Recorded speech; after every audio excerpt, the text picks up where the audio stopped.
Hi, hello everyone. Andito pala ako sa Ocean sa France. Pasensya na kayo kung medyo magulo itong ano ko. Kaya naglakad-lakad pa ako dyan sa labas. First time ko kasi pumunta dito sa Ocean na ito. Pero dati kasi, nung unang pumunta ako dito, sa Ocean rin, kaya lang hindi dito. May kasama ako. Itong pagpunta ko dito sa Ocean na ito, ako lang mag-isa.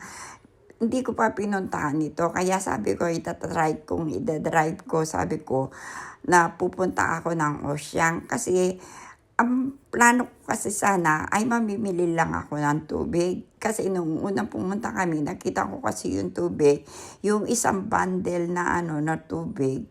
Kasi 6 pieces, €1.25 yun. Tigo 1 liter and a half.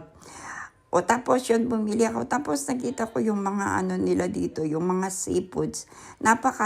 Napakamura.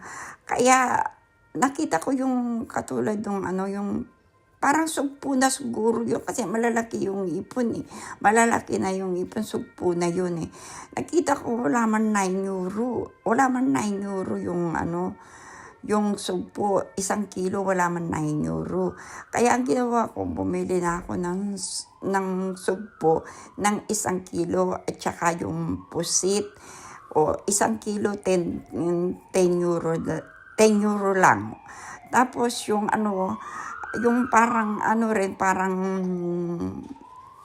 yung isdang binili ko, parang hindi ko na alam kung ano ba pangalan ng isda na yun. Pasensya na kayo. Kaya parang nangangapa-apa ako dito sa store na ito. Kasi first time kong pumunta dyan. Hindi man ako pumupuntang mag-isa dyan eh. Tsaka yung tindahan na yan, dito lang ako pumunta. Kauna-una akong pumunta dito. Ayan yung ipon dyan, yung sinasabi kong parang soup.